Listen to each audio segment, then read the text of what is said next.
These changes are about to break the game the best way possible. I'm your host Cliptus, and welcome back to another Diablo 4 update video. Today, we're over here on Wowhead. We have a crazy update for mercenaries. I want to go over what a mercenary is, how we're going to use them, how to get them, and then also all of the reveals of the newest skill trees.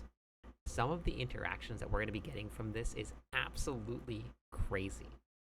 So if any of you are familiar with it, in Diablo 2 and Diablo 3, there were mercenaries already. They played a huge role in how you built your characters. They gave you buffs, they did some damage for you, they protected you at some points, and in the case of Diablo 2, they also carried gear for you. That's not going to be the case in Diablo 4. That is changing. How mercenaries are going to work in Diablo 4, it's going to be different. We're actually going to have a main mercenary and then a secondary mercenary. When you're running solo, mercenaries are going to be able to fight alongside you. And then when you pick specific skills, you're going to be able to call in additional reinforcement mercenaries. It is kind of a cool interaction that's going to be very unique to this game, and it's also going to add a huge layer of depth to how you build your characters. Before we hop into the updates for the mercenary skills, let's look at exactly what you have to do in order to upgrade your mercenaries and also how to get them. Players can recruit primary and secondary mercenaries from the mercenary den. The primary mercenaries serve as a main combat companion. They automatically join your party only when you're playing solo, though. They're not there when you're playing with other people. Secondary mercenaries, also referred to as reinforcement mercenaries, they provide supplemental support for specific circumstances called opportunities. So you're going to have reinforcements and opportunities as your secondary mercenary. The opportunities can consist of different situations. So let's say that you use a specific skill, you become crowd controls like it says here. It's going to add a specific skill that the mercenary is going to use when you hit those specific circumstances.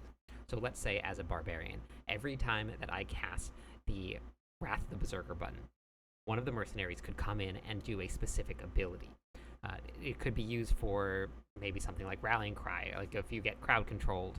There's a whole bunch of different things that you're going to be able to do with the opportunities from your reinforcement mercenary. So when you're building characters, and as we get into the season now, we're going to have a lot to experiment with and a lot to learn.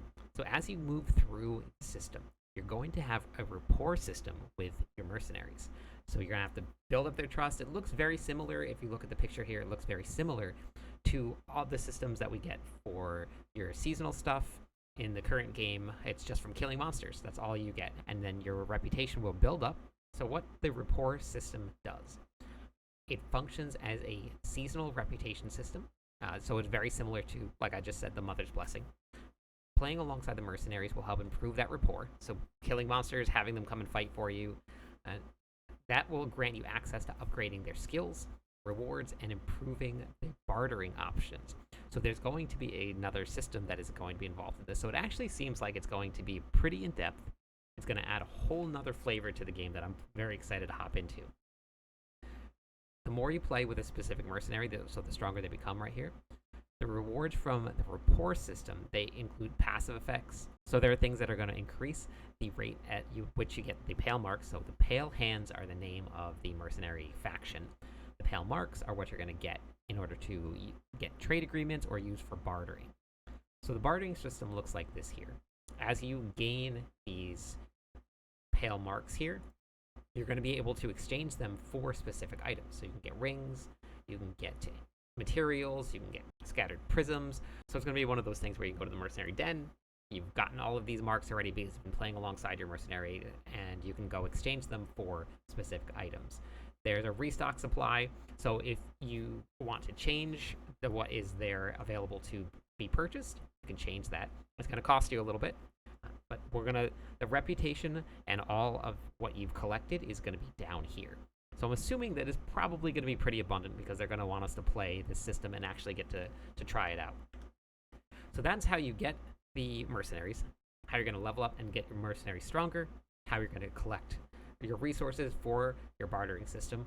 Let's take a look at what I think is going to be a massive source of some of our power for this. So we're going to be looking at the Mercenary skills. We're going to start with Raheir. Raheir has a whole bunch of very defensive skills. So we're going to start with Shield Charge here. I'm going to have a link in the description to the Mercenary trailer, so if you wanted to watch and see what some of these abilities look like, it's kind of hard to pair them up because we don't really know exactly what the names of the abilities in the video that they use, but you can watch through the video and see how some of it looks, because some of it is really, really cool. So how this works, you have a core skill, and if you look here, this is the way that all of the trees are going to look for Mercenary skills. You're going to have 2 different paths. And then in each path, you're going to be able to select up to 4. You always have a choice to make. Each specific skill is going to have 2 different runes that you can select to enhance those. And then you just pick your path, whichever one you wanted to go down. So Shield Charge, Raheir rushes forward aggressively and then deals physical damage. This one here, you can either select that Raheir grants you additional armor. This is going to be actually probably pretty big, because hitting armor cap, especially in the very beginning, was rather difficult because of the changes, which is a great change, because now armor is completely useless. You don't even need any sort of armor on your gear. You don't need any armor in your gems, nothing. So they made a change to armor. This is going to be pretty big. There's also a Spiritborn ability where you're going to do more damage based on your armor, so this is going to be kind of cool to see. They're also going to slow surrounding enemies. If you go to choose this one, this might be for something more like a ranged class that they don't want anything to get close to them. But most people, I'm assuming, are probably going to take that armor if they do go with Raheir for now. They have Provoke. This is every 25 seconds. Raheir taunts. So you're going to gain 5% damage reduction for each target taunted. So this says that you gain 5% damage reduction for each monster target. So you can get 20% damage reduction every single time that Raheir uses Provoke. The runes for this is that you deal 10% increased damage to enemies that are taunted by Raheir. So not only do you gain 20% damage reduction, but you're also doing 10% increased multiplicative damage to all of those monsters. The other variant for this is that you get, whenever Raheir's Valiance is triggered, he knocks enemies back and then taunts distant enemies for 4 seconds. I don't really know if this is going to be as widely used as the extra damage. It seems pretty one-sided the way that this skill tree is going to go here. The next skill is going to be Crater. This one is going to do 3 strikes, and then they're going to deal 30% increased physical damage, and it pulls enemies in. The final burst deals 40 physical damage and stuns enemies. So as he looks like he's going to slam the ground, something like that, and then all of the enemies get pulled in, they all get stunned, he does damage to them, and then you have a whole group of monsters just sitting right on top of you that you can attack. And all of this all goes off at one time. You're going to have increased damage reduction, a group of stunned enemies. It's going to be pretty cool. So this is all also just one side of his skill tree. Remember, if you look here, so that would be, if this was his skill tree, it would be just one side of it. The other side of the tree that we're going to be going down here is he'll have a ground slam. Here is going to slam the ground. It's going to deal damage to the enemies. It's going to slow them by 30%. And then targets at the center of the slam are slowed by 60% instead. The runes for this, you can get 15% increased elemental resistance. So now you're building your class, right? You may have your armor cap as a barbarian because you have all of your strength now. Strength gives you armor, but you maybe are running a little bit low on resistances because you don't have as much intelligence as some of the other classes, or a rogue or something like that. So now you have an option to go resistances instead of your armor. This is actually kind of a cool ability here.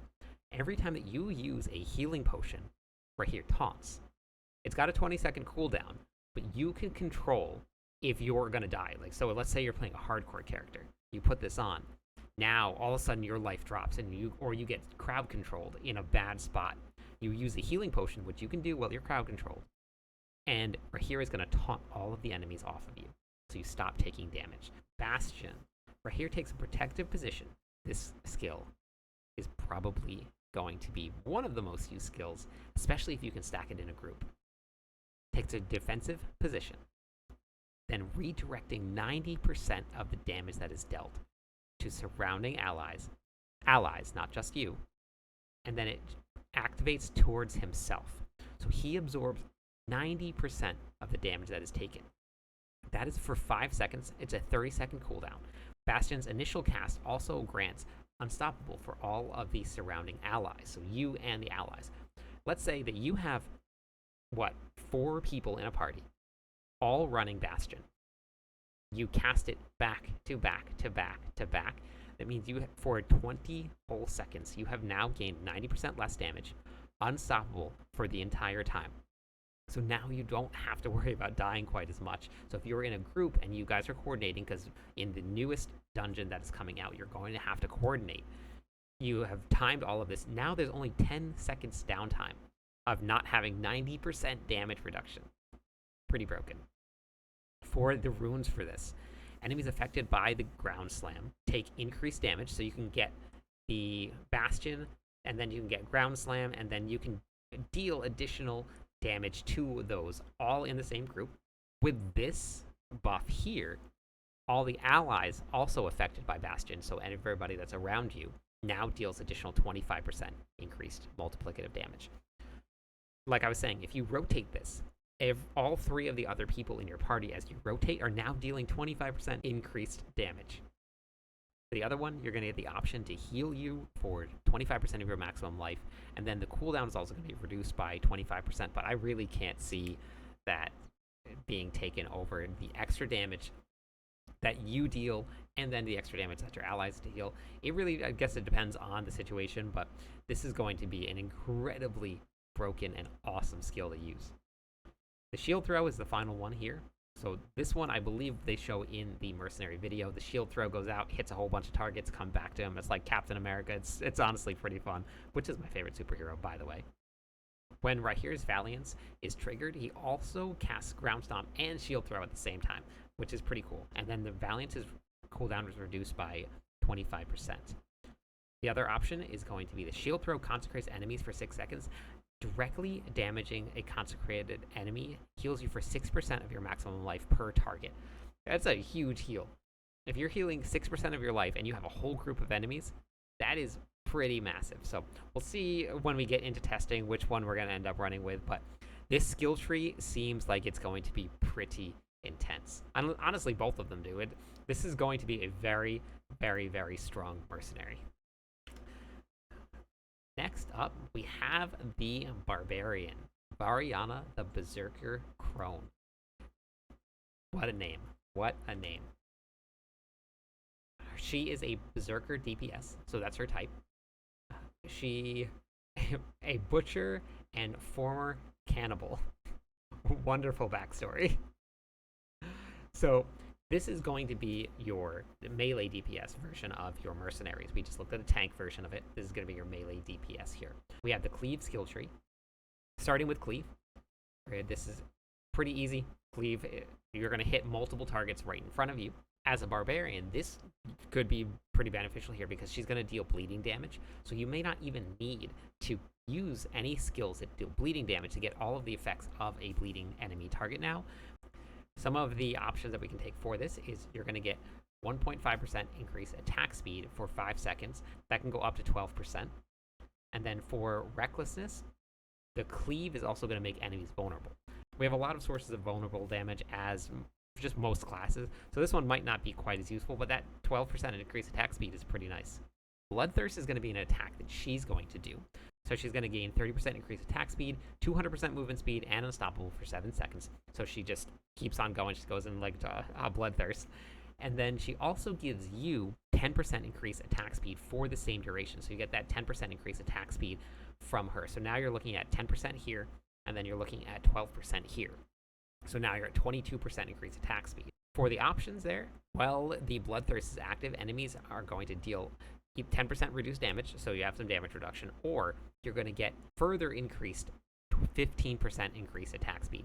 So you're looking at a pretty massive chunk of attack speed. So if you guys are not running at cap, or if you feel really slow, this is a great option here to get Hysteria stacked with Bloodthirst stacked with Bloodlust.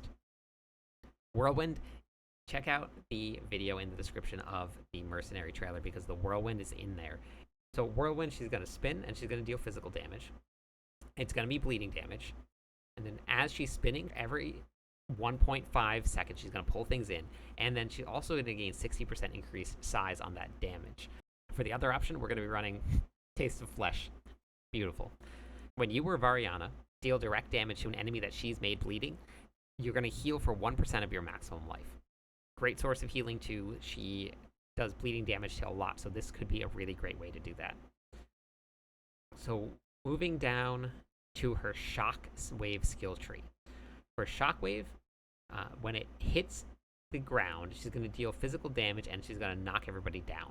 The other option is kind of cool. If you get crowd controlled at all, Varyana is going to leap towards you, and then she's going to knock enemies down for 2.87 seconds. Nice little failsafe. If you get into a bind, as soon as you get crowd controlled, she's going to knock everything down around you. Earthbreaker, this is going to deal physical damage and knocking enemies down repeatedly. She has Rampage. You're going to deal 15% increased damage to any of Varyana's crowd control effects. And then enemies that are damaged by Varyana's Earthbreaker are left exposed. So that's going to cause your next hit to guarantee an overpower. Ancient Harpoons. This was the one I was talking about earlier. She's going to shoot out those harpoons and it's going to pull everything back in. It's just a fun ability to use, just like Steel Grasp is for barbarians. Additionally, you're going to slow the enemies. And during that time, you gain 30% lucky hit chance against those targets. So builds that rely really heavily on lucky hit, this could be a great option for you. Iron Grip. Her harpoons are going to travel 33% further. And what this does is going to reduce the impairment resistances by 50%.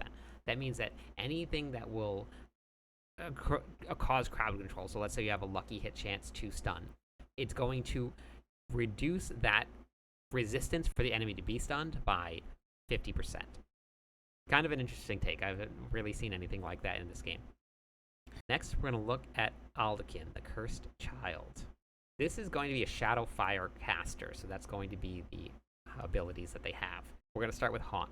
So you're going to emit 3 ghostly souls at an enemy, each haunting their victim and dealing 90% shadow damage over time. So this is going to be damage over time.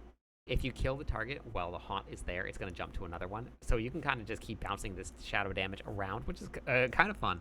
Terrify is going to be one of the options. So this one right here, you have a 30% chance to make vulnerable for anything that has a haunt on it that Aldkin hits. So that's a 4-second vulnerable, which is pretty good. And then this is also a 5% chance to daze, depending on which one you go down. Fields of Languish. This one here, you're going to desiccate an area for 6 seconds, slowing enemies, and then reducing their damage dealt by 20%. That's pretty big. For your runes here, you have Paranoia. Languishing an enemy takes 15% increased damage from you. So every time you hit the enemy with Field of Languish, so that little desiccated area that they're in, they're going to take 15% increased damage. You also have a lucky hit chance to daze them for 1 second. Or you can go with Condemned. You instantly kill languished enemies with less than 40% life. It doesn't work on elites, but 40% is pretty big. Those monsters are just going to boop, dead. Chain of Souls. Aldkin chains up to 10 enemies to himself, tethers them, and then deals shadow damage over time. When the chains expire, they deal 35% shadow damage, and then they also get stunned for 2.5 seconds. For the runes, you have Amplified Suffering. So damaging a soul-chained enemy detonates the chain early, and then they're going to deal 50% shadow damage around them. So instead of waiting for that chain to expire, it's just going to explode and then do a whole bunch of shadow damage to all of the enemies around. You could also go with Shared Pain. This could be kind of cool. The Chain of Souls cooldown is reduced by 1.5 seconds when a chained target dies. So 21 seconds. If you have 10 enemies around you and you kill all of them, you have almost no cooldown left on your Chain of Souls. That was his Shadow skill. Let's look at the Flame skill. So this is Aldkin's Flame Surge tree. This might be great for something like a Sork who, instead of taking the Fireball enchantment, now wants to just take this because this is going to deal fire damage. If you look at the bottom of the skill here, the basic attack, so the fire shot, is going to deal 55% burning damage over 4 seconds. Anything that Aldkin hits is going to be burning, so as a Sork, this could be a great way to take an additional enchantment. Your runes here for this ability is going to deal Flame Surge, slows enemies by 20%, and then deals additional 60% burning damage over time. Or you can gain 10% critical strike chance to enemies affected by the flame surge. That's pretty big. For Firestorm, we're going to deal damage down from the sky, so 300% fire damage on impact for 10 seconds. Every second Firestorm burns an enemy, they're going to be burning for 55% damage for 2 seconds. Enemies hit by Firestorm's impact or aftershock, so there's an impact and an aftershock, they have a 30% chance to be stunned. So it sounds like there's going to be like a rain of fire. They have a chance to be stunned. They're going to be burning. It's going to be pretty cool. So for your runes for this, enemies killed within Aldkin's Firestorm explode for 120% fire damage. That's fun. Or you're going to be able to restore 15% of your primary resource per second while you're inside of the Firestorm. That's quite a bit of regen right there that you're going to be taking. So this lasts for 10 seconds and is down for 10 seconds. So every 10 seconds you could be gaining 15% increased primary resource per second. We're looking at Wave of Flames. Aldkin's going to conjure a massive flame that's going to go shoot out in front of him. It's going to deal 300% fire damage, knocking enemies back and destroying small missiles, which is kind of cool. Probably not from elites or anything, but anything that's being shooted, like the little harpies when they shoot their little white beams at you, it's going to destroy those and it's going to knock them back. The runes here, Wave of Flames cooldown is reset when you cast an ultimate skill. So you can kind of use that in change right here. So you cast an ultimate skill. Let's say something like your other option is going to be Raging Havoc. Enemies damaged by Aldkin Wave are going to take 15% increased damage over time. Subo, the Drunken Archer. This is going to be rogue DPS, so it's going to be ranged. You're going to have your 2 different skill tree types. So the first one that we're going to look at is Wire Tap. Basically, kind of like traps is what it's going to be. So your Wire Tap, Subo is going to place concussive traps that arm after 0.8 seconds. So when the enemy moves within the range, it's going to explode, dealing physical damage, and it's going to stun them for 2 seconds. You can add pierce arrows to this. So Subo's heavy shot now pierces through enemies. So it's going to hit multiple enemies. So as soon as you hit one, it can go through another one, hit another one, deal damage to all of them. Also, damaging an elite enemy grants you 20% movement speed for 2 seconds if Subo is around you. Cover fire is going to be, I believe, what we saw in the Mercenary video. A rain of a bunch of arrows is going to shoot up in the air and it's going to land.